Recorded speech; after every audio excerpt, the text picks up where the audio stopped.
Bismillahirrahmanirrahim. Assalamualaikum warahmatullahi wabarakatuh. Alhamdulillahirabbil alamin, wassalatu wassalamu ala asyrafil mursalin sayyidina wa maulana Muhammadin wa ala alihi wa sahbihi ajma'in. Asyhadu an la ilaha illallah wahdahu la syarika lah, lahul mulku wa lahul hamd, yuhyi wa yumitu wa huwa ala kulli syai'in qadir. Asyhadu anna sayyidana Muhammadan abduhu wa rasuluh. Allahumma salli wa sallim wa barik alaihi wa alihi wa ashabihi wa man tabi'ahum bi ihsanin ila yaumiddin wa alaina ma'ahum bi rahmatika arhamar rahimin. Para jemaah yang dimuliakan Allah, uhibbukum jami'an fillah. Saya mencintai kalian semua karena Allah. Semoga dipertemukan di dunia dalam taat dan di akhirat di surga Allah Subhanahu wa taala. Allahumma arinal haqqa haqqan warzuqna ittiba'ah wa arinal batila batilan warzuqna ijtinabah. Subhanaka la ilma lana illa ma 'allamtana innaka antal alimul hakim. Rabbi shrah li sadri wa yassir li amri wahlul 'uqdatam min lisani yafqahu qawli. Para jemaah dimuliakan Allah, kajian kita malam hari ini saya sudah mempersiapkan, lumayan membutuhkan waktu untuk mempersiapkan kajian ini biar kita membahasnya secara keseluruhan. Kita membahasnya sampai tuntas, tapi dengan bahasa yang mudah yang kita dapat pahami. Dan insya Allah kita akan berbicara dalam materi ini dari berbagai macam aspek, ya, biar kita semua memahami tema yang selalu atau nama yang selalu disebut-sebut di hadapan kita. Tema malam hari ini, apa yang kamu ketahui tentang Syiah? Kita selalu mendengar nama Syiah. Setiap hari, setiap bulan, di berbagai daerah, berbagai negara, kita mendengarkan nama Syiah. Maka kita harus lebih mengenal, biar kita mengetahui Syiah ini posisinya ada di mana. Dan di akhir pembahasan kita akan bahas tentang hukumnya orang Syiah. Apakah masih Muslim atau dia sudah di luar Islam. Maka kita akan membahasnya biar kita lebih detail, lebih faham.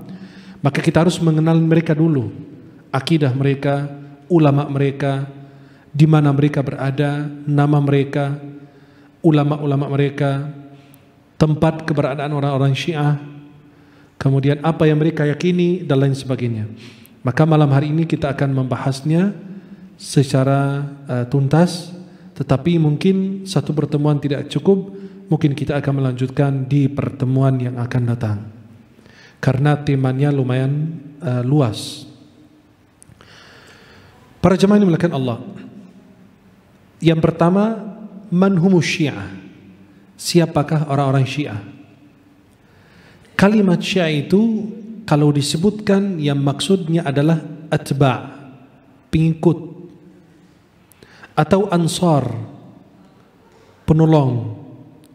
Mereka adalah pengikut atau penolong. Itu istilah Syiah dalam bahasa. Maka kalau istilah Syiah itu artinya pengikut atau mereka penolong. Atau al-a'wan wal khassah. A'wan itu pembantu, ajudan. Khassah itu kekhususan. Kalimat Syiah itu disebut di dalam Al-Quran, ada. Wa inna min syi'atihi ila Ibrahim, dan beberapa ayat disebutkan kalimat Syiah. Yang tadi istilah Syiah dalam bahasa artinya pengikut, penolong, atau ajudan. Kalimat Syiah di dalam Al-Quran maknanya berbeda. Syiah di dalam Al-Quran itu adalah firqah, kelompok, atau umat, atau jama'ah minan nas, kelompok dari orang, manusia. Syiah itu kalau kita sebut Syiah, maksudnya adalah setiap orang yang mengutamakan Sayyidina Ali bin Abi Thalib di atas Khulafaur Rasyidin sebelumnya. Berarti mereka, kalau kita sebut Syiah, adalah mereka yang selalu mengutamakan Sayyidina Ali bin Abi Thalib di atas Sayyidina Abu Bakar Siddiq, Sayyidina Umar, Sayyidina Uthman. Halo? Jelas? Maka kalau kita sebut kalimat Syiah adalah mereka atau setiap orang yang selalu mengutamakan Sayyidina Ali bin Abi Thalib di atas para khulafaur rasyidin sebelumnya. Yang dimaksud Sayyidina Abu Bakar, Sayyidina Umar, Sayyidina Uthman. Dan orang Syiah itu bukan hanya mengutamakan Sayyidina Ali di atas sahabat yang lain atau khulafaur rasyidin sebelumnya, tetapi dia berpendapat bahwa Ahlul Bait ahaqqu bil khilafah. Keluarga Nabi itu mereka yang lebih berhak menjadi khalifah sesudah Rasulullah. Maka Sayyidina Abu Bakar diangkat oleh umat Islam, oleh sahabat. Kemudian berikutnya adalah Sayyidina Umar bin Khattab. Kemudian berikutnya Sayyidina Uthman bin Affan radhiyallahu anhum ajma'in. Kemudian berikutnya adalah Sayyidina Ali bin Abi Thalib. Kemudian berikutnya Sayyidina Al-Hasan dan seterusnya. Maka orang Syiah itu yang dimaksud yang mengutamakan Sayyidina Ali di atas para khulafa ar-rasyidin sebelumnya. Atau dia berpendapat bahwa keluarga Nabi mereka yang lebih berhak menjadi atau meneruskan khilafah. Artinya apa? Daripada Sayyidina Abu Bakar, mereka maunya Imam Ali yang menjadi khalifah. Wa anna khilafat ghairuhum batilah. Mereka Syiah ini bukan hanya merasa dan berpendapat bahwa Sayyidina Ali dan keluarga Nabi lebih berhak menjadi khalifah sesudah Nabi, bahkan mereka merasa bahwa khilafah orang-orang lain adalah tidak benar. Itu Syiah. Syiah itu semua tidak sama. Gini, kalau kita lihat pengikut mazhab, pengikut salah satu firqah, mazhab atau manhaj, pasti tidak semua sama. Ada yang berlebih-lebihan, ada yang biasa. Seperti orang-orang yang disebut Wahabi. Sebenarnya antum buka kitab manapun gak ada mazhab Wahabi. Tidak ada sama sekali mazhab Wahabi. Maka jangan kita buat-buat, gak ada mazhab Wahabi. Itu cuma hanya pemahaman. Ini hanya sebagian orang. Pendiri Wahabi ini namanya Syekh Muhammad bin Abdul Wahab dari Najd, dari Saudi.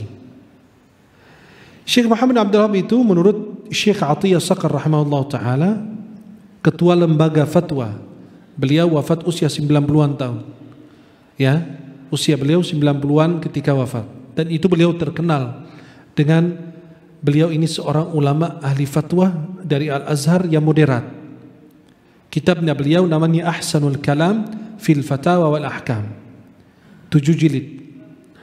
Dan beliau punya kitab namanya Mawsu'atul Usra al-Muslimah, itu 6 jilid atau 7 jilid. Beliau punya banyak karangan, banyak kitab. Syekh Atiyah Saqar mengatakan Syekh Muhammad bin Abdul Wahab itu seorang yang baik, memperbaharui agama, tetapi pengikutnya itu yang bermasalah. Sebagian pengikut beliau yang mengangkat beliau sebagai apa gitu, berlebih-lebihan, dan sebagian murid yang lain biasa saja. Sampai Syekh Ibn Abdul Wahab sendiri mengatakan, saya tidak berani mengafirkan orang-orang yang tawassul kepada Nabi, karena tawassul itu termasuk masalah khilafiyah. Dan dalam fatwa beliau mengatakan demikian. Tapi pengikutnya beliau yang mengatakan yang tawassul kepada Nabi itu bid'ah, syirik dan lain, jadi muridnya itu yang berbeda. Sama dengan Syiah. Syiah itu tidak semua sama. Ada yang berlebihan, ekstrim, dan ada yang moderat. Dan perbedaan antara mereka itu karena ada yang mengutamakan Sayyidina Ali bin Abi Thalib di atas sahabat yang lain. Ada yang ekstrim dan ada yang moderat. Yang moderat itu siapa? Syiah Zaidiyah. Tapi mereka itu sangat sedikit di berbagai negara, termasuk di Yaman. Dan ada juga madhab Ja'fari. Mazhab Ja'fari beda dengan Syekh Salih Al-Ja'fari. Syekh Salih Al-Ja'fari itu ulama dari Sudan, dari Danqala, Sudan. Beliau wafat di Mesir dan ada maqam dan masjidnya, Masjid Sayyidina Syekh Salih Al-Ja'fari. Beliau salah satu ulama Azhar. Beliau bermazhab Maliki dan keturunan Imam Al-Husain. Mazhab Ja'fari ini agar tidak campur antara tariqat Ja'fariyah dan mazhab Ja'fari itu berbeda. Ja'fari itu satu kelompok dari Syiah, sedangkan tariqah Ja'fariyah itu adalah salah satu tariqah sufi yang ada di Mesir. Karena mazhab Ja'fari itu diakui di dalam Azhar, mazhab Ja'fari Syiah itu diakui di dalam Azhar. Tetapi kita belajar di Al-Azhar itu mazhab Ja'fari itu sebagai mazhab fikih kelima. Kan ada mazhab Hanafi, Maliki, Syafi'i, Hambali, ada mazhab Ja'fari. Mazhab Ja'fari itu kita belajar dari segi fikihnya, bukan akidahnya. Jelas? Maka itu disebut mazhab kelima, biar kita tidak campur antara tariqat Ja'fariyah dan mazhab Ja'fari. Mazhab Ja'fari salah satu nama kelompok dari Syiah. Kita di Al-Azhar mengkaji mazhab Ja'fari, tapi dia sebagai mazhab fikih, bukan akidahnya yang kita pelajari. Kemudian ada julukan yang diberikan kepada Syiah yang mereka menamakan diri mereka dengan nama tersebut. Yang pertama adalah Syiah. Itu diberi julukan atau nama sesuai dengan keyakinan mereka masing-masing. Yang pertama adalah Syiah. Dan itu dalam bahasa yang kita sebut tadi penolong, pengikut. Mereka meyakini bahwa Allah menamakan mereka dengan nama tersebut Syiah di dalam Al-Quran. Dan gitu ulama-ulama mereka. Karena mereka itu sebagai pengikut, penolong Imam Ali bin Abi Thalib dan keturunannya. Itu disebutkan dalam tafsir Al-Qummi. Ini tafsir Syiah.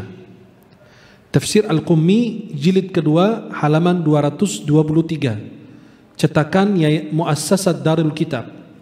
Dan juga dinyatakan dalam kitab Biharul Anwar lil Majlisi. Nanti kita akan sebutkan nama kitab-kitab mereka. Di jilid 12 halaman 29. Di Muassasah, cetakan Muassasat Darul Wafa Beirut, Lebanon. Itu yang pertama Syiah. Yang kedua Imamiyah Al-Ithna Asyariyah.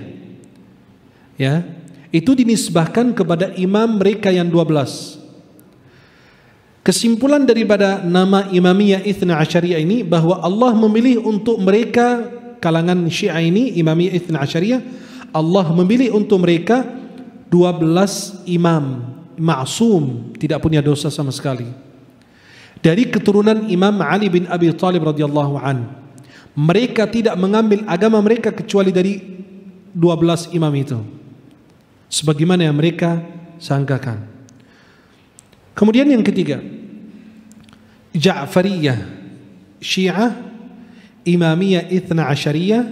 Yang ketiga adalah Ja'fariyah. Itu salah satu julukan Syiah yang dinisbahkan kepada Imam Ja'farus Shadiq.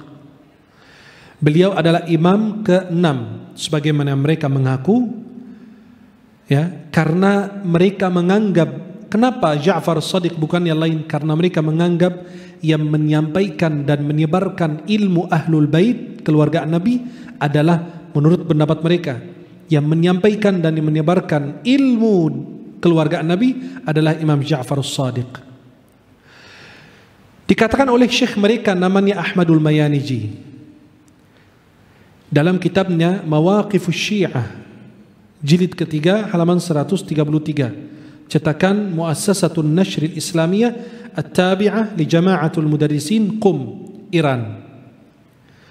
Dia mengatakan Syiah dinisbahkan atau dinamakan dengan Ja'fariyah, dinisbahkan kepada pembaharui mazhab mereka adalah Imam Ja'far Shadiq alaihi salam. Maka pertama namanya, nama mereka pertama apa? Syiah. Yang kedua Imamiyah Ithna Asyariyah. Yang ketiga Ja'fariyah. Yang keempat Rafidah. Rafidah itu salah satu gelar mereka. Mereka mengakui bahwa Allah menamakan mereka dengan Rafidah, dan Allah Subhanahu wa taala berlepas dari apa yang mereka sangkakan. Subhanahu wa taala. Bahkan diriwayatkan dalam kitab Biharul Anwar jilid 15 halaman 110 dari Sulaimanul A'mash. Ini riwayat dari mereka, kitab-kitab mereka. Saya kenapa sebutkan nama kitab dan jilidnya, bahkan cetakannya, biar itu menjadi rujukan bagi kita. Sulaimanul A'mash pernah mengatakan, dakhaltu ala Abi Abdillah Ja'far ibn Muhammad alaihimassalam, saya pernah masuk ke tempatnya Imam Ali, Imam Abdullah bin Ja'far, Abi Abdillah Ja'far, yang dimaksud Imam Ja'far as-Sadiq. Saya pernah masuk ke tempat Imam Ja'far as-Sadiq dan saya katakan kepada beliau, innan nasa yusammuna rawafid, orang menamakan kami dengan rawafid, rafidah. Wa ma rawafid, apa itu yang maksud rafidah? Maka Imam Ja'far as-Sadiq menjawab, wallahi ma hum sammakumu atau sammaukumu walakin Allah sammakum bihi fit Taurat wal Injil. Menurut riwayat mereka, ada orang Sulaimanul A'mash masuk ke tempatnya Ja'far as-Sadiq, dia bertanya, orang memberi nama kami Rafidah, kenapa dan siapa Rafidah? Kata Imam Ja'far as-Sadiq, menurut mereka Allah yang menamakan kalian dalam Injil dan Taurat, bukan orang. Dan ini semua kembali kepada satu saja, ya, dan satu akidah dan sumber yang sama dalam menerima agama. Seperti Syiah, Imamiyah Itsna Asyariyah, Ja'fariyah, kemudian Rafidah, mereka semua belajar dari sumber yang sama. Maka mereka disebut apa? Syiah, Imamiyah, Itsna Asyariyah, Rawafid, Ja'fariyah. Semua tergabung. Syiah, Imamiyah, Itsna Asyariyah, Rawafid dan Ja'fariyah. Ini imam mereka yang 12. Ini imam mereka. Saya akan sebutkan satu persatu dan tahun wafatnya dan julukan beliau. Yang pertama, kan mereka punya imam 12. Pertama, Imam Ali bin Abi Thalib, dipanggil Abul Hasan, julukannya Al-Murtada. Ya, maka kita sebut Al-Murtada wa ibnahuma wa Fatimah. Ya, li khamsatun utfi wa har, itu yang doa yang kita baca kemarin, yang diminta dibaca pada saat ya wabah kemarin. Imam Ali bin Abi Thalib namanya Abul Hasan dan dipanggil Al-Murtada. Beliau lahir 23 sebelum hijrah, sebelum Nabi SAW diutus, kemudian wafat 40 Hijriah, tahun 40 Hijriah. Kemudian yang kedua, Al-Hasan ibn Ali, anak dari Imam Ali bin Abi Thalib, nama julukan Abu Muhammad dan disebut Az-Zaki. Beliau lahir tahun 2 Hijriah dan wafat 50 Hijriah. Yang ketiga, Imam Al-Husain ibn Ali dan dipanggil Abu Abdillah, maka kita sebut Imam Abu Abdillah Al-Husain. Orang Syiah sebut Imam Abu Abdillah Al-Husain. Diberi julukan Asy-Syahid. Imam Al-Husain disebut syahid karena beliau terbunuh di Karbala pada bulan ini, Muharram, tanggal 10 Muharram tahun 61 Hijriah, di masa khilafah Yazid bin Muawiyah. Beliau lahir tahun ketiga dan wafat 61 Hijriah. Kenapa kita membahas? Itu bertepatan dengan bulan yang kita kenal, bulan Muharram. Bulan Muharram adalah, di sini ada hari tanggal 10 Muharram, hari Ashura, dan mereka mengadakan ritual-ritual dan acara-acara apa? Ashura. Nanti kita akan melihatkan fotonya dan apa yang mereka lakukan pada tanggal 10 Muharram. Kemudian yang pertama Imam Ali bin Abi Thalib, yang kedua Imam Al-Hasan bin Ali, yang ketiga Imam Al-Husain bin Ali, yang keempat Ali bin Al-Husain. Abu Muhammad disebut Zainul Abidin. Beliau lahir tahun 38 Hijriah, wafat 95 Hijriah. Berikutnya Muhammad ibn Ali, ini keturunan tuh dari ya anak orang tua dari kakeknya Ali bin Abi Thalib, terus dari keturunannya. Berikutnya Muhammad ibn Ali, Imam Muhammad ibn Ali Abu Ja'far, disebut Al-Baqir. Beliau lahir tahun 57 Hijriah, wafat 114 Hijriah. Imam Ja'far bin Muhammad yang kita sebut Ja'far as-Sadiq dan diberi julukan Abu Abdillah, maka dipanggil As-Sadiq. Beliau lahir tahun 83 Hijriah dan wafat 148 Hijriah. Kemudian yang ketujuh Musa bin Ja'far, Imam Musa bin Ja'far dipanggil Abu Ibrahim, disebut Al-Kadhim. Beliau lahir 128 Hijriah, wafat 183 Hijriah. Berikutnya yang ke-8 Imam Ali bin Musa Abul Hasan, dan disebut Ar-Ridha. Imam Ali Ar-Ridha disebut. Beliau lahir 148 Hijriah, wafat 203 Hijriah. Yang kesembilan, Imam Muhammad ibn Ali, disebut Muhammad al-Jawad. Abu Ja'far disebut Al-Jawad, lahir 195 Hijriah, wafat 220 Hijriah. Yang ke-10, Imam Ali bin Muhammad, disebut Abul Hasan atau disebut Al-Hadi, Imam Ali Al-Hadi. Lahir 212 Hijriah, wafat 254 Hijriah. Yang ke-11, Imam Al-Hasan ibnu Ali, disebut Al-Hasanul Askari, diberi julukan Abu Muhammad Al-Askari, lahir 232 Hijriah, wafat 260 Hijriah. Imam yang ke-12, dan itu imam terakhir mereka, yang disebut Imam Mahdi mereka, itu adalah Imam Muhammad ibn Al-Hasan Abul Qasim, disebut Al-Mahdi, Imam Mahdi mereka. Ini Imam Mahdi versi daripada Syiah. Mereka menyatakan dan beranggapan bahwa beliau ini lahir tahun 255 Hijriah atau 256 Hijriah menurut versi mereka. Mereka itu mengatakan bahwa beliau hidup sampai saat ini, sampai hari ini di terowongan di Samarra, dan beliau belum muncul sampai saat ini dan masih hidup. Ini 12 imam Syiah, maka disebut Syiah Imamiyah Itsna Asyariyah. Syiah yang mengikuti 12 imam. Dan 12 imam itu yang mereka mengaku maksum, enggak punya dosa.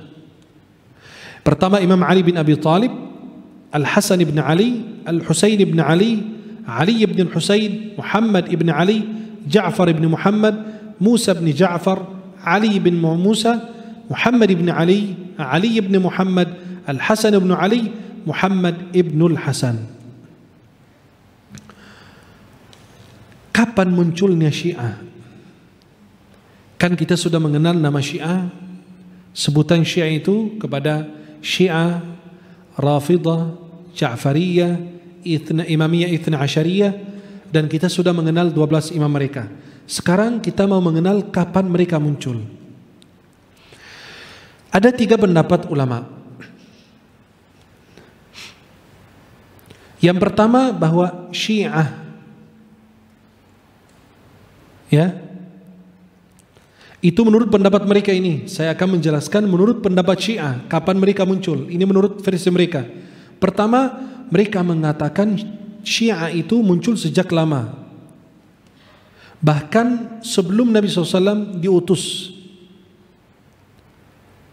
Bahkan dikata mereka meyakini bahwa setiap Nabi ditawarkan untuk mengimani wilayahnya Imam Ali, Imam Ali sebagai wali. Maka mereka kalau azan tidak membaca asyhadu anna Muhammad Rasulullah, kemudian mereka baca asyhadu anna Aliyun waliyullah, asyhadu anna Aliyun hujjatullah.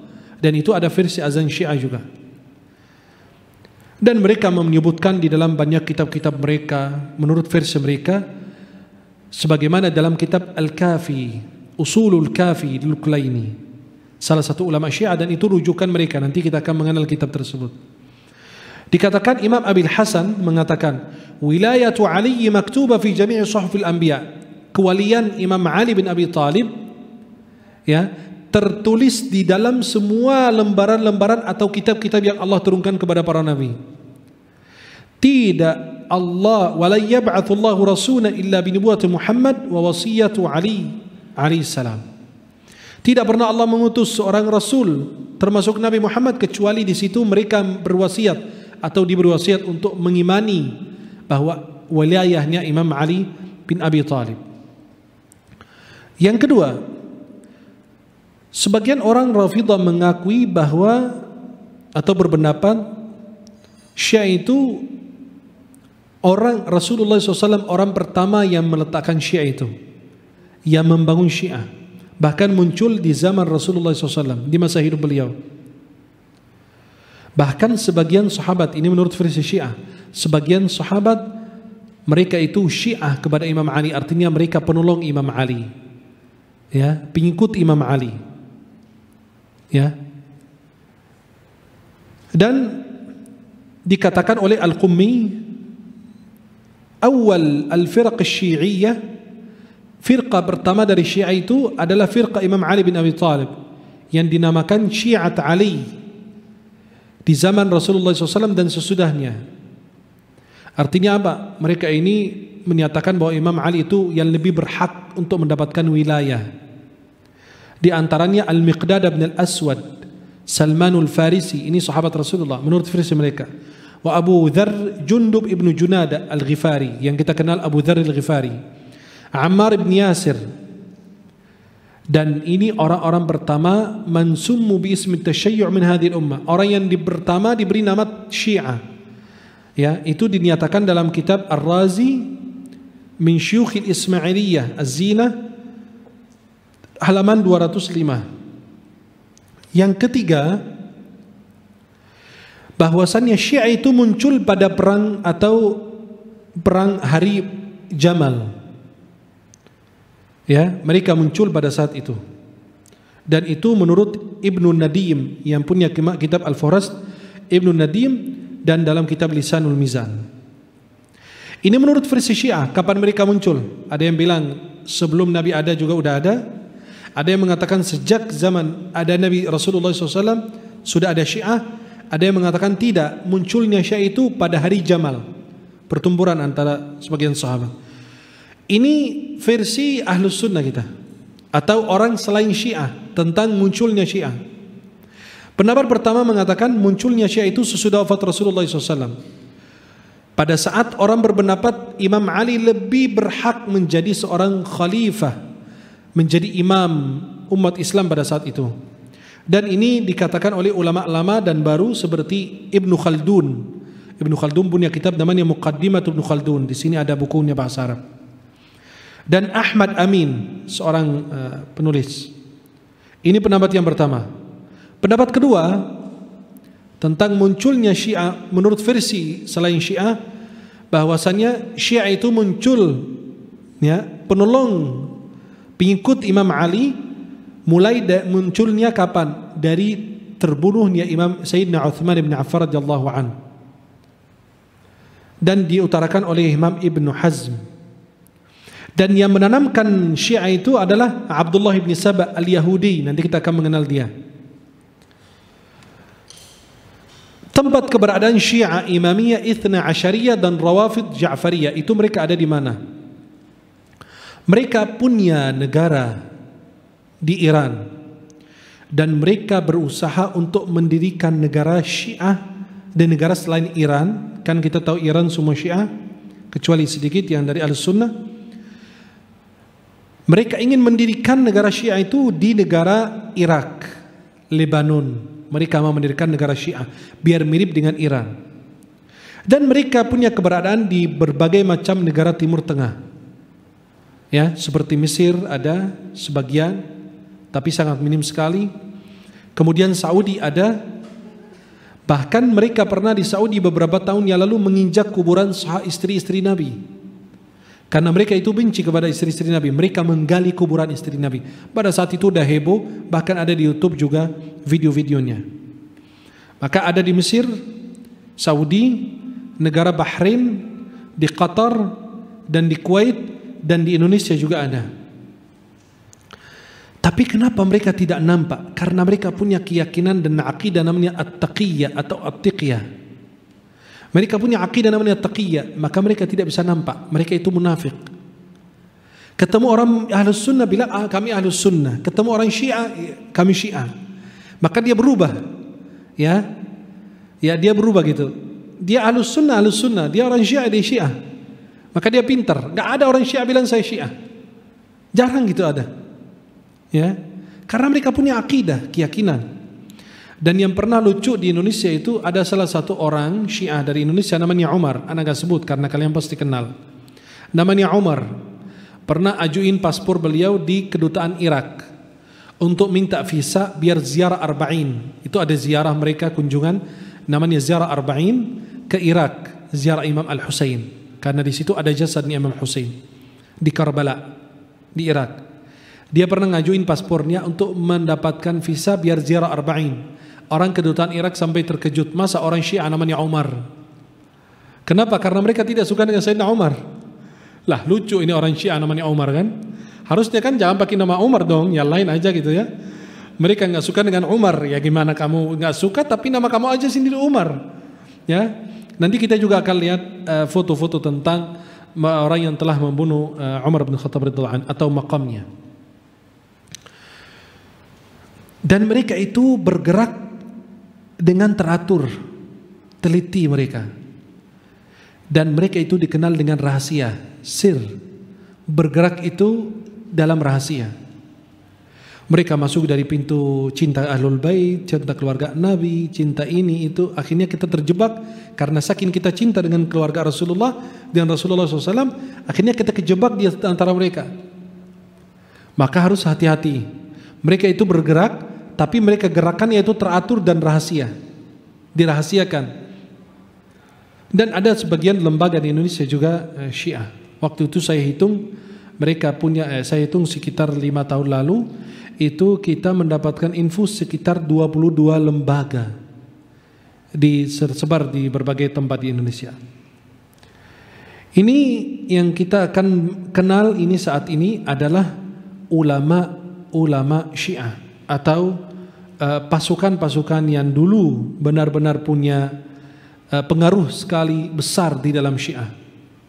Yang pertama Abdullah bin Saba, itu yang paling terkenal dalam sejarah, dan dia orang Yahudi dari Yaman. Dia menampakkan Islam dan dia membawa ida Yahudi ke tasyayyu' ke Syiah, dan dia punya banyak pendapat. Dan dia bisa mengetahui yang tidak diketahui oleh Allah, dan dia bisa menuduh Allah itu lupa, ya, dan banyak hal yang lain.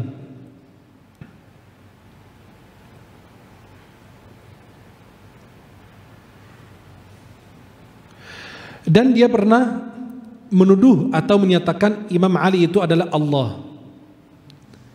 Abdullah bin Saba ini Yahudi licik. Dia pernah mengatakan kepada Imam Ali, qala li Ali anta ay anta Allah. Kamu adalah Allah. Yang menurut Imam Ali ingin membunuhnya, tetapi Sayyidina Abdullah bin Abbas jangan dilakukan, tapi asingkan dia, jauhi dia. Kenapa? Imam Ali ketika si Abdullah bin Saba menuduh atau memanggil Imam Ali anta, kamu adalah Tuhan, kamu adalah Allah, Imam Ali ingin membunuhnya. Bagaimana saya Tuhan? Repot kau. Tapi Sayyidina Abdullah bin Abbas bilang jangan dibunuh. Kenapa? Khawatir orang di luar Islam melihat dia mengira Imam Ali membunuh sahabatnya sesama muslim. Kan dia nggak nampak Yahudinya, dia menampakkan Islam. Itulah orang munafik yang berbahaya. Maka musuh di dalam selimut itu lebih berbahaya dari musuh di luar selimut. Ya, maka beliau itu diasingkan, orang tersebut diasingkan oleh Sayyidina Ali bin Abi Thalib. Ulama kedua mereka namanya Muhammad Mansur Ahmad ibn Abi Thalib at-Tabrusi atau Tabrasi. Beliau ini wafat 588 Hijriyah, yang punya kitab namanya Al-Ihtijaj. Ini foto kitabnya. Nama kitabnya Al-Ihtijaj, itu dicetak di Iran tahun 1302 Hijriyah. Ya, ini salah satu kitab dan salah satu ulama Syiah. Kemudian ulama Syiah yang terkenal sekali dan punya kitab masyhur, sangat terkenal, namanya Al-Kulaini. Penulis kitab namanya Al-Kafi. Dicetak di Iran tahun 1278 Hijriyah. Kitab Al-Kafi lil-Kulaini ini sama menurut Ahlus Sunnah itu seperti Sahih Bukhari. Halo? Kitab Al-Kafi lil-Kulaini ini isinya riwayat-riwayat mereka. Itu standarnya sama dengan Ahlus Sunnah dalam mazhab kita ini, Ahlus Sunnah wal Jamaah, sama kayak Sahih Bukhari dan Muslim. Mereka mengimani semua riwayat di situ, bahwa itu daripada imam-imam Ahlul Bait. Maka ya, kalau mungkin orang-orang yang belajar mazhab firqah, mereka pasti punya kitab Al-Kafi lil-Kulaini ini. Dan aneh riwayat-riwayatnya itu kacau semua. Dan itu dicetak di Iran pada tahun 1278 dan itu sama kedudukannya dalam Ahlussunnah Jamaah seperti Sahih Bukhari. Dan mereka mengaku bahwa di dalamnya ada berapa hadis atau riwayat dari ulama mereka? 16.199 hadis.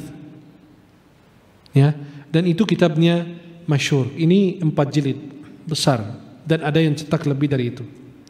Kemudian ulama berikutnya itu yang lebih parah lagi, musibah besar ini. Ya, ini lebih kacau lagi. Namanya Al-Hajj Mirza Husain. Namanya Al-Hajj Mirza Husain ibni Muhammad Taqi Nuri At-Tabrusi atau At-Tabrasi, wafat 1320 Hijriyah. Dan itu dimakamkan di tempat masyhur di Najaf di Irak. Dan ini yang lebih parah, dia menulis kitab namanya Faslul Khitab fi Itsbati Tahrif Kitab Rabbil Arbab. Dia mengaku di dalam kitab tersebut bahwa Al-Quran ini ada tambahan-tambahannya. Artinya apa? Al-Quran yang ada di tangan kita ini palsu. Banyak ayat-ayat yang dipalsukan, ada yang ditambahkan, ada yang dikurangin. Itu lebih musibah lagi.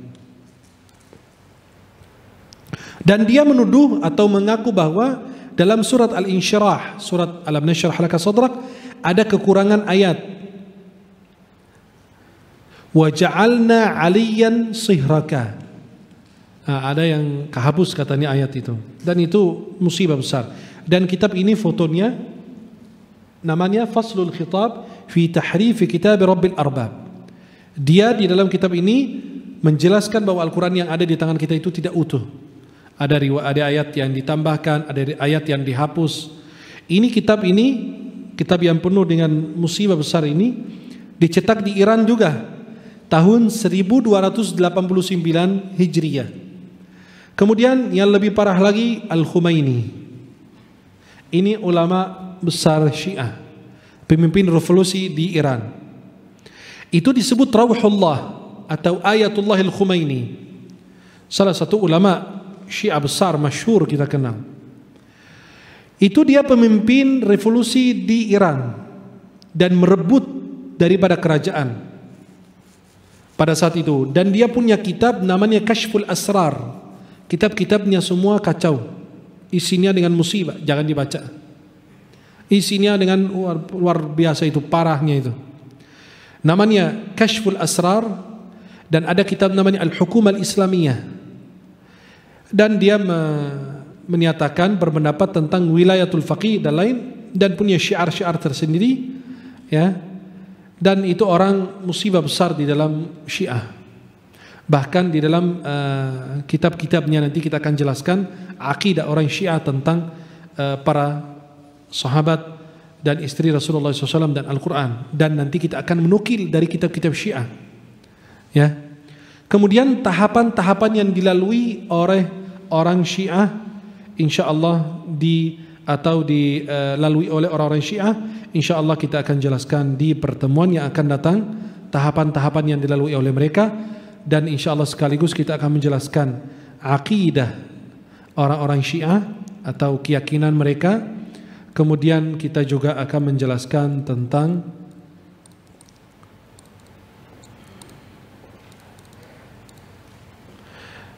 perayaan-perayaan Syiah seperti yang kalian lihat, ya, perayaan-perayaan orang Syiah dan apa yang mereka lakukan pada tanggal 10 Muharram atau Ashura, sampai anak kecil baik saja tidak selamat daripada keyakinan dan pemahaman yang rusak. Dan kita akan jelaskan tentang akidah Syiah tentang Al-Quran yang ada di tangan kita pada saat ini.